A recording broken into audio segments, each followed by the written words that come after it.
President Trump's special envoy, Steve Witkoff, has now arrived in Moscow to brief Kremlin officials on the Ukraine ceasefire proposal. Earlier today, though, Russian President Vladimir Putin said he has, quote, reservations about the 30-day ceasefire, adding that there are still many things that need to be discussed before a deal gets done. We agree with the proposals to end hostilities, but we proceed from the fact that this end should be such that it would lead to long-term peace and eliminate the root causes of the crisis. But I think that we need to talk about this with our American colleagues, partners, maybe call President Trump and discuss it with him. But the idea itself, to end this conflict by peaceful means, is supported by us. CNN Chief International Correspondent Clarissa Ward is live in Kyiv. Clarissa, taking a look at the reaction from Russia, which is so essential, right? You heard White House officials saying if Russia does not accept this, then they'll know who the impediment to peace is. How are you reading what we're hearing out of the Kremlin? Well, I think it's a somewhat enigmatic response, but roughly along the lines of what we expected, in the sense that President Putin was very keen to heap praise upon President Trump. He called the idea in principle great. He expressed gratitude, but then he went on to basically delineate a number of issues that Russia would want clarification on. Whether this is a stalling tactic designed to give Russia more time, or whether this is an act of sincerely engaging in this process in a meaningful way, remains to be seen. One of the issues that he brought up was the issue of Kursk, where Russian forces have essentially now isolated the Ukrainian forces, and a withdrawal of Ukrainian forces looks like it's already underway, but certainly we're talking days, not weeks, before Kursk will likely fall back under complete Russian control. He also raised the issue of, will it be possible for Ukraine during this 30 days to remobilize? Will it be possible for them to regroup, reconstitute, rearm? What kind of guarantees could we be given that that wouldn't happen? What kind of guarantees can we be given in terms of how the ceasefire will be monitored, or how it will be enforced, and who gets to say when hostilities actually stop? So some will interpret this as sort of willful filibustering, if you will. And certainly when we heard from the Ukrainian President Volodymyr Zelenskyy this morning, this was before Putin spoke, I should add, he said, look, it's pretty much clear from the silence that we're hearing from Russia that they're not interested in meaningfully engaging with peace, that they want this war to continue grinding on. I don't think that we can make that conclusion deductively from what President Putin said during his meeting, during his press conference with the Belarusian President Lukashenko. But it will be very interesting, I would say, Brianna and Boris, to hear later on, after all those meetings and conversations with Trump's envoy Witkoff come to an end, whether there is a sort of plan of action for moving forward. Because, again, Putin had left that pretty ambiguous. He said maybe he would talk to President Trump in the coming days. None of that giving any sense of urgency that this is an issue that is going to be addressed and clarified and put into practice in the near future, as the U.S. had hoped. David, I wonder what you make of the timing here, that the NATO Secretary General meeting with Donald Trump. We're set to hear from them directly in just moments, as we're hearing Vladimir Putin say sort of yes to this deal, but also no. Right.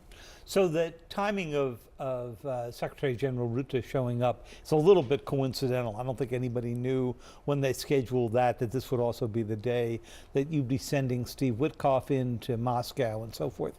I think yes, but is exactly the right answer, and Clarissa had this just right. Putin's in a tough spot here. He can't be seen as the one party who's saying, I won't do a ceasefire.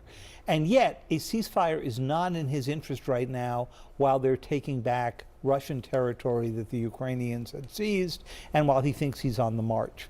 The second problem he's got is that he's concerned that the ceasefire will be something he can't get out of, and what he really wants is, if there is a long-term ceasefire, to have a number of different issues, that Ukraine can't enter NATO, that along the way Russia will be able to resolve what they call their long historic issues, which is essentially that Ukraine is a part of Russia.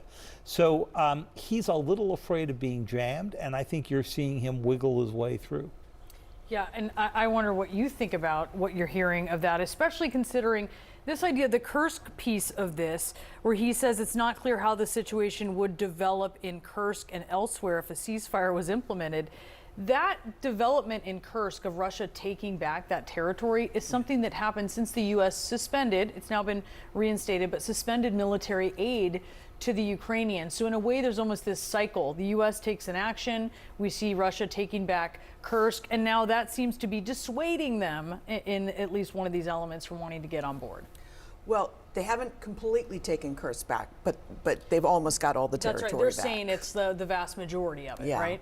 But what I'm watching for is how will Trump react to not the no, but the explanations beyond, where Trump said, he accepts the concept of a ceasefire, but was translated from the Russian as with nuances.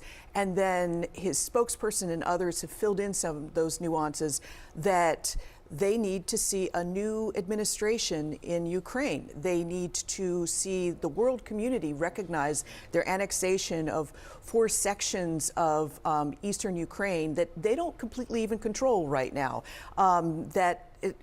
The list goes on and on. So my question will be, how is Trump going to respond to that? Will he be convinced by Putin's arguments as he has in the past? And I suspect Putin doesn't want to have those full-throated arguments until he's face-to-face with Trump, so he can explain in a reasonable manner, you can't expect us to do a ceasefire and still have a standing Ukrainian army that could attack Kursk at any time. It does lend itself to Trump's sort of political history. The rare vision that he's held politically his entire political life is that other countries are ripping off the United States. Right. He points to NATO and says that. He points to Canada and says that, European allies as well. How does that play politically now that he's actually pursuing that as a policy? Well, what's interesting is that in theory, you would think the United States public appreciates NATO, right? They understand that NATO protects us. However, reality is that these folks are also hurting at home. They're also seeing their friends being rounded up who have lived in their neighborhoods for many, many years. They're seeing a chaotic country right now. They're seeing the federal government being cut, people losing jobs. Then they look over at NATO and say, why isn't NATO paying their 2% of GDP? Why are we doing that? Look at my family right now that is hurting. So politically, it plays well for Donald Trump. The reality is, way down the road, talk to Kim or David, and they will tell you, if we don't have the United States and NATO together, then we are in big trouble. And Clarissa, I wonder, especially as we hear Putin saying that they have to look at the root causes of the crisis, which of course we've heard before. One of those being the current Ukrainian government, we should say.